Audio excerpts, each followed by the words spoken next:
High, this is Deepak Modak and welcome back to কিশোলয়।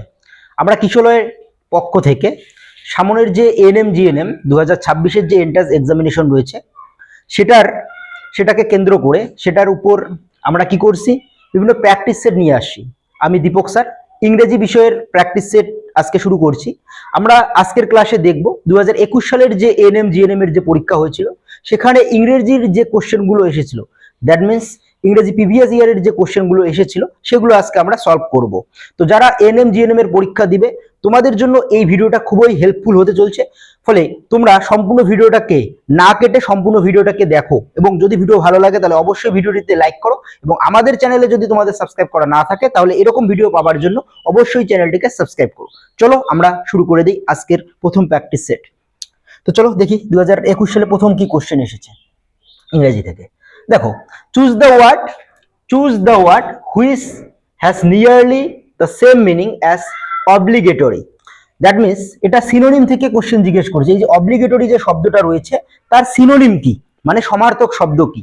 তো এরকম question তোমাদের পরীক্ষায় আসবে। Synonym, antonym, one word substitution, idiom phrase, এই সব কিছুই আসবে। তো চলো আমরা দেখি অব্লিগেটরি এটার মানে কি। এটার মানে হচ্ছে বাধ্যতা। এটার মানে হচ্ছে, বাংলা মানে যদি আমি বলি, এটার মানে হচ্ছে বাধ্যতা। ঠিক আছে, তো এখানে কোন শব্দটার মানে অব্লিগেটরি, সিনোনিম কোনটা? স্টাববর্ন। স্টাববর্ন মানে হচ্ছে অব্লিগেটরি। তো অব্লিগেটরির অর্থ কি হয়ে গেল? স্টাববর্ন। বাকি ইউজফুল মানে কি? ইউজফুল মানে হচ্ছে উপকারী। ইউজফুল কথাটার মানে কি? এটার মানে হচ্ছে উপকারী। অ্যান্ড রিকোয়ার্ড মানে কি? প্রয়োজনীয়। রিকোয়ার্ড মানে কি? প্রয়োজনীয়। অ্যান্ড এগ্রিবেল মানে কি? তোমার সঙ্গে কেউ একজন কোনো বিষয়ে এগ্রিড করছে, দ্যাট মিনস যে বিষয়ে যে এগ্রি করছে তাকে কি বলবো আমরা? এগ্রিবেল বলবো। ক্লিয়ার হয়ে গেছে, বোঝা হয়ে গেছে আশা করি। তো চলো দেখি নেক্সট কি কোশ্চেন রয়েছে। নেক্সট যেটা কোশ্চেন রয়েছে, choose the word which is opposite in meaning fickle. আমি বললাম যে synonym, antonym, one word substitution and idiom phrase এখান থেকে কিন্তু পরীক্ষা আসবে। ফলে তোমাদের সিনোনিম, অ্যান্টোনিম এবং ইডিয়ম ফ্রেজ যেগুলো রয়েছে সেগুলো মুখস্থ করতে হবে। যেহেতু হাতে খুব শর্ট সময়, তাই আমরা রুট ওয়ার্ড ধরে ধরে মুখস্থ করব না। অ্যাকচুয়ালি সিনোনিম, অ্যান্টোনিম যেগুলো হয় সেগুলো মুখস্থ করার একমাত্র প্রসেস, একমাত্র অ্যাকসেপ্টেবল যে প্রসেস, সেটা হচ্ছে রুট ওয়ার্ড ধরে ধরে পড়া। এবার রুট ওয়ার্ড ধরে ধরে পড়তে গেলে তোমাদের অনেক সময় লাগবে, হাতে খুব শর্ট সময়। তো আমরা যে প্র্যাকটিস সেটগুলো করাবো এবং যে প্র্যাকটিস সেটের মধ্যে যে কোশ্চেনগুলো আমরা রাখবো সেগুলো প্রত্যেকটা সিনোনিম, অ্যান্টোনিম ইম্পর্টেন্ট। ফলে তোমাদের প্র্যাকটিস সেটের কিন্তু ভিডিওগুলো দেখতে হবে। যাই হোক, এবার দেখো ফিকেল যে শব্দটা একটা ইম্পর্টেন্ট শব্দ, যেটা 2021 সালে এসেছে। তো ফিকেল কথাটার মানে কি? ফিকেল কথাটার মানে হচ্ছে দ্রুত, দ্রুত বা চটপটে, যে চটপটে। ঠিক আছে, তাহলে এটা সিনোনিম যদি হতো তাহলে কি হয়ে যেত? কুইক হয়ে যেত। কুইক মানে দ্রুত, কিন্তু কুইক আমাদের অ্যান্সার হবে না। কি বলছে? যে অপোজিট ইন মিনিং। ভালো করে দেখো, অপোজিট মিন্স অ্যান্টোনিম। সো কি হয়ে যাবে? হয়ে যাবে হচ্ছে কনস্ট্যান্ট। কনস্ট্যান্ট মানে কি? কনস্ট্যান্ট মানে হচ্ছে স্থির। সো এখানে সঠিক অ্যান্সার হয়ে যাবে কনস্ট্যান্ট। ক্লিয়ার হচ্ছে? সঠিক অ্যান্সার কি হয়ে যাবে? কনস্ট্যান্ট। বাকি টেস্টি মানে কি? স্বাদ। অ্যান্ড কুইক মানে, এটার মানেও দ্রুত। এটা যদি সিনোনিম জিজ্ঞেস করতো তাহলে এটা অ্যান্সার হতো। হেলদি মানে হচ্ছে যাদের সুস্বাস্থ্য আর কি, সুস্বাস্থ্য। ক্লিয়ার হচ্ছে? তো এটা আশা করি বোঝা হয়ে গেছে। তো নেক্সট কোশ্চেনে আমরা যাব, দেখি নেক্সট কোশ্চেন কি রয়েছে। চলো দেখি। বলছে choose the word that can replace both the words in italics in the two given sentence.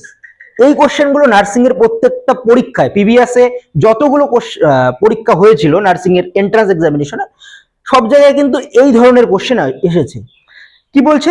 যে দুটো সেন্টেন্স দেওয়া থাকে, দুটো সেন্টেন্সের মধ্যে দুটো ইটালিক ফর্মে ওয়ার্ড দেওয়া থাকে। এখানে যেমন ভয়েড দেওয়া রয়েছে, এখানে কি রয়েছে?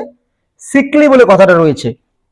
এই যে কি বললাম, যে এই যে দুটো সেন্টেন্স দুটোর মধ্যে যেগুলো ইটালিক ফর্মে রয়েছে, তো এই দুটোর জন্য আমাদের একটা নতুন ওয়ার্ড আনতে হবে। দুটোর ক্ষেত্রেই সেম ওয়ার্ড হবে, এটার ক্ষেত্রেও যে ওয়ার্ড বসবে এটার ক্ষেত্রেও সেম ওয়ার্ডই বসবে, এবং দুটোর মানে ওই একটা ওয়ার্ডের মানে এই দুটো হয়ে যাবে। তার মানে কি? কোনো একটা ওয়ার্ড, যে ওয়ার্ডটার মানে একাধিক মানে রয়েছে, তো একাধিক মানের মধ্যে একটা মানে এখানে বসবে আর একটা মানে এখানে বসবে। এক নম্বর মানে এখানে বসবে, আর এক নম্বর, দু নম্বর যে মিনিং হয় সেটা এখানে বসবে। ক্লিয়ার হচ্ছে? তো এখানে এমন কোন শব্দ আছে যেটার অর্থ ভয়েড প্লাস সিকলি। তো সেটা কি অ্যান্সার হবে? এটা খুব সুন্দর একটা কোশ্চেন হয়। তো এটার মানে কি, দেখো কোন ডকুমেন্টস বলছে the document was declared void, ডকুমেন্টটা ভয়েড ডিক্লেয়ার্ড হয়েছে। ভয়েড কথাটার মানে কি? ভয়েড মানে হচ্ছে ইনভ্যালিড ডিক্লেয়ার্ড হয়েছে। ইনভ্যালিড দ্যাট মিনস কি বলবো আমি বাংলায় বললে, যদি বলি তাহলে ভ্যালিড মানে কি? সঠিক। আর ইনভ্যালিড মানে সঠিক নয়, বেঠিক আর কি। তো এখানে ভয়েড কথাটার মানে হচ্ছে ভেটিক, বেঠিক। এবার বেঠিকের অর্থ এখানে কোন শব্দটার মানে বেঠিক? বেঠিকের অর্থ এখানে রয়েছে ইনভ্যালিড যে কথাটা, এটার মানে হচ্ছে বেঠিক। সো এখানে ভয়েড কথাটার মানে হচ্ছে ইনভ্যালিড হয়ে গেল এক নম্বরের ক্ষেত্রে। এবার দুই নম্বরের ক্ষেত্রে দেখি যে ইনভ্যালিড কথাটা এখানে প্রযোজ্য হবে কিনা। দেখো ইনভ্যালিড যে কথাটা আছে এটার একাধিক অর্থ হয়। ইনভ্যালিড, আমি যদি কোনো লিগ্যাল ডকুমেন্টের কথা বলি, ভাবি যে লিগ্যাল কনটেক্সটের কথা ভাবি, লিগ্যাল কনটেক্সট, তাহলে ডকুমেন্ট কি হয়? ডকুমেন্ট ভ্যালিড হয়, ভ্যালিড হয় এবং ইনভ্যালিড হয়। তাহলে লিগ্যাল কনটেক্সটের ক্ষেত্রে এটার মানে হচ্ছে ভয়েড, মানে ভুল বা বেঠিক। আর যদি আমি স্বাস্থ্যের কথা চিন্তা করি, যদি হেলথের কথা ভাবি, হেলথের কনটেক্সটের কথা ভাবি, হেলথ কনটেক্সটের দিক থেকে যদি কথাটা ভাবি, তাহলে এই ইনভ্যালিড কথাটার মানে হচ্ছে উইক বা দুর্বল। এবার দেখো তো সিকলি কথাটার মানে কি? সিকলি কথাটার মানে হচ্ছে দুর্বল। ফলে এখানে আমাদের ইনভ্যালিড কথাটাকে আমরা ইউজ করতে পারি। ফলে এখানে সঠিক অ্যান্সার হয়ে যাবে ইনভ্যালিড। তাহলে কি হলো? The document was declared invalid, I feel pity for the invalid person. Clear হচ্ছে? আশা করি ক্লিয়ার হয়ে গেছে। চলো নেক্সট কোশ্চেনে আমরা যাব। পরের কোশ্চেন কি রয়েছে দেখি একটু। Choose the word which can most appropriately replace the italicised words in the given sentence. তো এবার এটা কি বলা হয়? এটাকে বলা হয় ওয়ান ওয়ার্ড সাবস্টিটিউশন। তোমরা যারা নতুন কম্পিটিটিভ লাইনে এসেছো, যারা জাস্ট 12 এর পরীক্ষা দিলে, তোমরা ধীরে ধীরে বুঝতে পারবে যে কি একটা সেন্টেন্স দেওয়া থাকবে, এই সম্পূর্ণ সেন্টেন্সটাকে এক কথায় একটা ওয়ার্ডে প্রকাশ করা হয়। তো এই যে জিনিসটা, এটাকে বলা হয় OWS বলা হয়, ওয়ান ওয়ার্ড সাবস্টিটিউশন, যেটাকে আমরা বাংলা কিংবা সংস্কৃতে যাদের ছিল তারা পড়েছিলাম যে এক কথায় প্রকাশ। তো এটা কি বলছে যে primitive tales mainly compose stories of old time gods and heroes. Old time gods এবং হিরোজদের নিয়ে যে গল্প লেখা হয় সেটাকে এক কথায় কি বলা হয়? সেটাকে এক কথায় বলা হয় লিজেন্ড বলা হয়। কি বলা হয়? লিজেন্ড বলা হয়। বীরগাথা। কাদের বীরগাথা? ওল্ড টাইম গডস এবং হিরোদের যে বীরগাথা সেটাকে বলা হয় লিজেন্ড বলা হয়। বাকি অ্যালেগরি কি? অ্যালেগরি হচ্ছে এক ধরনের কবিতা, যেটাকে বলা হয় রূপক কবিতা, রূপক ধর্মী কবিতা বলা হয়। কি বলা হয়? রূপক ধর্মী কবিতা বলা হয়, রূপক ধর্মী কবিতা। তোমরা শুনেছো অ্যালেগরি। এপিক, এপিক এটাও বীর কাব্য, কিন্তু এটা হচ্ছে মহাকাব্য, এপিক। অ্যান্ড ওট, এটা এক ধরনের কবিতার প্রকার, এটা এক ধরনের কবিতা, এক প্রকারের কবিতা, এক প্রকারের কবিতা, যেখানে কি করা হয় ন্যাচারাল যে এলিমেন্ট আছে, ন্যাচারাল এলিমেন্ট, সেই ন্যাচারাল এলিমেন্টকে উদ্দেশ্য করে কবি কবিতা লেখে, ন্যাচারাল এলিমেন্টকে উদ্দেশ্য করে। তো এরকম কবি রয়েছে আমাদের ইংরেজি লিটারেচারের ক্ষেত্রে, যেমন শেলি বলো, ওয়ার্ডসওয়ার্থ বলো, এরা ওড লিখতো। তো শেলি যেমন হচ্ছে ode to the west wind, west wind হচ্ছে এক ধরনের বায়ুর নাম। তো সেই বায়ুকে উদ্দেশ্য করে তিনি একটা কবিতা লিখছেন, ওখানে ন্যাচারাল এলিমেন্ট কি ছিল? বায়ু ছিল, সেটা হচ্ছে ওড। ক্লিয়ার হচ্ছে? এটা আমরা ধীরে ধীরে পড়বো।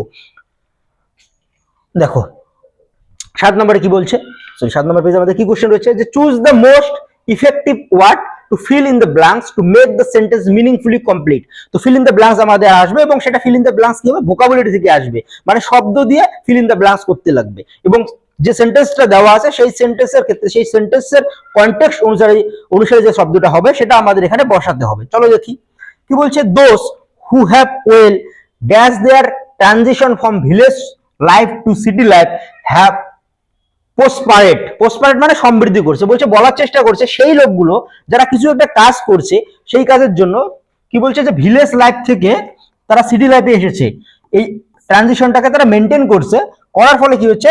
তারা জীবনে অনেক উন্নতি করছে। তো এখানে কোন শব্দটা হবে? এখানে একটাই শব্দ আছে, যেটা হচ্ছে ম্যানেজড। কি হবে তাহলে সেন্টেন্সটা? Those who have well manage their transition, যারা তাদের ট্রানজিশনটাকে ম্যানেজ করতে পেরেছে। কোথা থেকে? বলছে ভিলেজ লাইফ থেকে সিটি লাইফে, তারা জীবনে অনেকটা উন্নতি করেছে।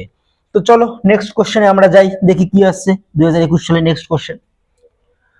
বলছে observe the two italicized words in the following two sentences and give your observation by choosing any one option below. হ্যাঁ, এখানে দুটো শব্দ, এই ধরনের কোশ্চেনও 2021 সালে এসেছে যে দুটো শব্দ ইটালিক ফর্মে দিছে। এখানে যেমন প্রথম যে শব্দটা আছে এটা হচ্ছে সেন্সার, আর একটা আছে সেন্সর আছে।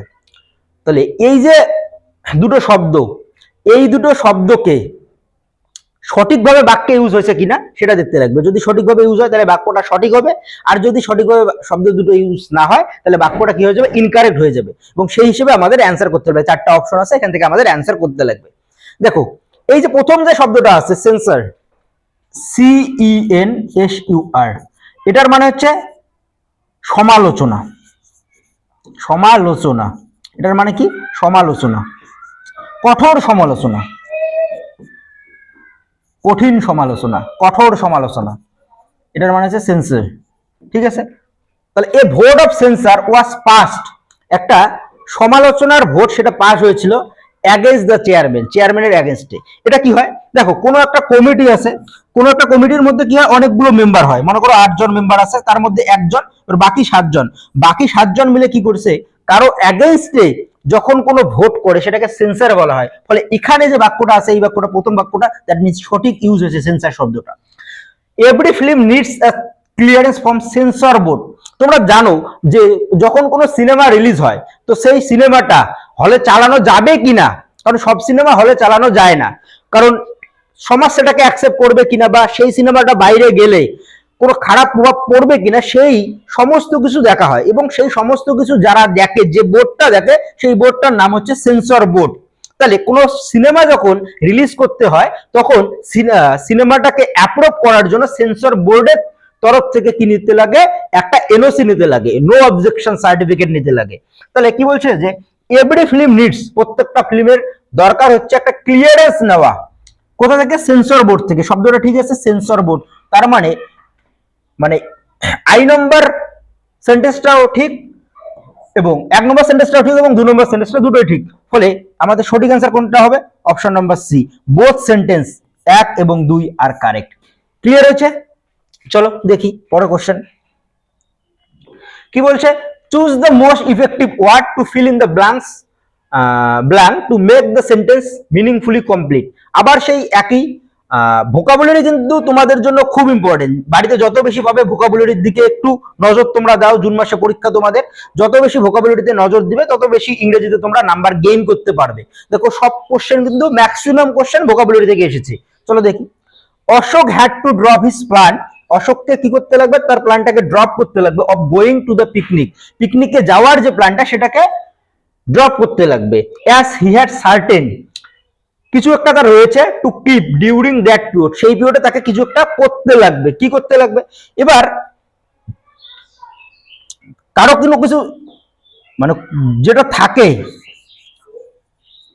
কি থাকে, কোনো কিছু করার কথা থাকে, কোনো কিছু করার কথা, কোনো কিছু করার কথা, কোনো কিছু করার কথা। এই যে কোনো কিছু করার কথা, এটাকে আমরা ইংরেজিতে কি বলি, এক মিনিট, কোনো কিছু করার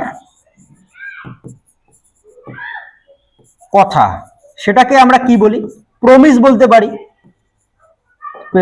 কেউ একটা প্রমিস করছে, বা আরেকটা শব্দ কি করতে বলি, কমিটমেন্ট বলি না আমরা, কি বলি, কমিটমেন্ট বলি না। কোনো কিছু করার যে কথাটা, যে প্রস্তাবটা রাখি, সেটাকে আমরা কি বলি, কমিটমেন্ট বলি। তাহলে তার কিছু কি রয়েছে, কমিটমেন্ট রয়েছে, যেগুলো সে ওই টাইমে করবে, পিকনিকের টাইমে করবে। তাহলে এখানে সঠিক অ্যান্সার হয়ে যাবে কমিটমেন্টস। পরের কোশ্চেন দেখি কি রয়েছে পরের কোশ্চেনে। fill in the blanks with the most appropriate word or group of words to make the sentence meaningfully complete। আবার সেম শব্দ। এবার এই যে শব্দটা সেটা এসেছে কি, সেটা হচ্ছে তোমাদের if not, if, weather, unless, এগুলো দিয়ে ফিল করতে লাগবে। তো এখানে কি হবে সঠিক অ্যান্সার, তোমরা একটু করার চেষ্টা করো, তো আমি বলে দিচ্ছি। তারপর I shall not join dash you need me, conjunction থেকে এটা আসছে। গ্রামারে যে কনজাংশন চ্যাপ্টার রয়েছে, কনজাংশন, সেখান থেকে আসছে। ফলে আজকের কোশ্চেন সলভ করার পরে বাড়িতে গিয়ে তোমরা কনজাংশন গুলো ভালো করে দেখবে। এখানে সঠিক অ্যান্সার হয়ে যাবে আনলেস, ডি নম্বর অপশন, আনলেস। ক্লিয়ার হচ্ছে? এরপর দেখি আমরা পরের কোশ্চেন কি রয়েছে। fill in the blanks with the most appropriate word group of words to make the sentence meaningfully complete. তো এটা এসেছে করতে থাকে, এটা এসেছে প্রিপোজিশন চ্যাপ্টার থেকে। ফলে তোমাদের যাদের পরীক্ষা রয়েছে অবশ্যই প্রিপোজিশন বাড়িতে যে কোনো বই থেকে, যার কাছে যে বই রয়েছে গ্রামার বই, সেখান থেকে প্রিপোজিশন ভালো করে পড়বে। তো এটা সঠিক অ্যান্সার কি হয়ে যাবে তোমরা একটু করার চেষ্টা করো, আমি বলে দিচ্ছি। His statement is রিপ্লেট dash contradictions. এই রিপ্লেট মানে হচ্ছে ফুলফিল, রিপ্লেট মানে কি ফুলফিলড। তাহলে তার স্টেটমেন্ট যেটা রয়েছে সেটা ফুলফিলড রয়েছে, কিছু দিয়ে ফুলফিলড রয়েছে, কোনো কিছু দিয়ে তো কি হয় ফুলফিলড রয়েছে। তাহলে দিয়ে দিয়ে কি কি শব্দ হতে পারে, হয় কিন্তু হবে না, অপ হবে না, হয় বাই হবে অথবা উইথ হবে। এবার ফুলফিলড এরপরে বসবে উইথ, বসবে fulfilled with. His statement is রিপ্লেট with contradictions. Clear হচ্ছে? পরের কোশ্চেন যাব আমরা। পরের কোশ্চেন কি রয়েছে, find out which part of the sentence has an error. দেখো তোমাদের এরকম একটা বড় সেন্টেন্স দেওয়া থাকবে, সেই সেন্টেন্সটার 4টা পার্ট করবে, এ বি সি ডি, এবং কোন পার্টের মধ্যে ভুল রয়েছে সেটা তোমাদের আইডেন্টিফাই করতে হবে, এবং এটাকে বলা হয় ইরর ফাইন্ডিং বলা হয়। এবং এই ইরর ফাইন্ডিং করার জন্য সমস্ত গ্রামার জানা উচিত। তো এখানে কোথায় ভুল রয়েছে আমি একটু বলে দিচ্ছি। এখানে ভুল রয়েছে নাউন চ্যাপ্টার থেকে ভুল রয়েছে, আমি অ্যান্সারটা বলে দিচ্ছি তোমাদের। এ নম্বর পার্টে ভুল রয়েছে। অ্যাকচুয়ালি এখানে ব্লাইন্ডস হবে না, এখানে কি হবে শুধু ব্লাইন্ড হবে। তো যখন অ্যাকচুয়ালি ব্লাইন্ড যে কথাটা, এটা কিন্তু অ্যাডজেক্টিভ হিসেবে ইউজ হয়। এটা কি, এটা অ্যাকচুয়াল পার্টস অফ স্পিচ হচ্ছে অ্যাডজেক্টিভ। আবার এটাকে আমরা কালেকটিভ নাউন হিসেবে ইউজ করতে পারি। কি হিসেবে ইউজ করতে পারি? Collective noun. এবার কালেকটিভ নাউনকে কখন আমরা ইউজ করব, মানে অ্যাডজেক্টিভ যে আছে সেটাকে কালেকটিভ নাউন হিসেবে আমরা কখন ইউজ করব, যখন এর সামনে কি আসবে, একটা দা আসবে। তার মানে যেটা আমি বলতে চাচ্ছি যে the plus adjective, the plus adjective, এটা এই যে ফরম্যাটটা, এটা কি হচ্ছে, এটা হচ্ছে কালেকটিভ নাউন। এটা কি হয়, কালেকটিভ নাউন, মানে সমগ্র জাতিকে বোঝায়। ক্লিয়ার হচ্ছে কালেকটিভ নাউন। এবার এখানে বলো তো দেখি, এটা তো অ্যাকচুয়ালি কি ফর্ম, অ্যাডজেক্টিভ ফর্ম। এবার অ্যাডজেক্টিভের কখনো কোনোদিন নাম্বার হয়, মানে সিঙ্গুলার প্লুরাল করা যায়, করা যায় না। অ্যাডজেক্টিভ সবসময় যে ফর্মে থাকবে সেই ফর্মটাই হবে, দ্যাট মিন্স সিঙ্গুলার ফর্ম হবে। এখানে দেখো, এখানে জোর করে কি বলছে, দা ব্লাইন্ডস করে দিছে, ফলে অ্যাডজেক্টিভের কি করছে, প্লুরাল নাম্বার করছে, মানে একটা এস বসিয়ে দিছে। এস কিন্তু অ্যাডজেক্টিভের ক্ষেত্রে বসানো যাবে না, ফলে সঠিক যে সেন্টেন্সটা হবে সেটা কি হবে, দা ব্লাইন্ড হয়ে যাবে। কি হয়ে যাবে, the blind. The blind deserve our sympathy and cooperation. Clear হচ্ছে? তো এই টোটাল 10টা কোশ্চেন 2021 সালে, কবে, 2021 সালে যে নার্সিং এর যে প্রথম এন্ট্রান্স পরীক্ষা ওয়েস্ট বেঙ্গলে চালু হয়েছিল এনএম এবং জিএনএম কোর্সে এডমিশনের জন্য, সেখানে এসেছে 2021 সালে পার্ট 2, মানে তখন শিফট অনুযায়ী পরীক্ষা হতো পার্ট 2 তে, এবং সেখানে পরীক্ষার মার্কস ছিল টোটাল 65, সেখানের মধ্যে 10 নাম্বার ছিল ইংরেজি থেকে আসতো, এবং এই 10টা কোশ্চেন এসেছিল। বাকি এরকম ভিডিও পাওয়ার জন্য অবশ্যই কিশোরকে সাবস্ক্রাইব করতে হবে।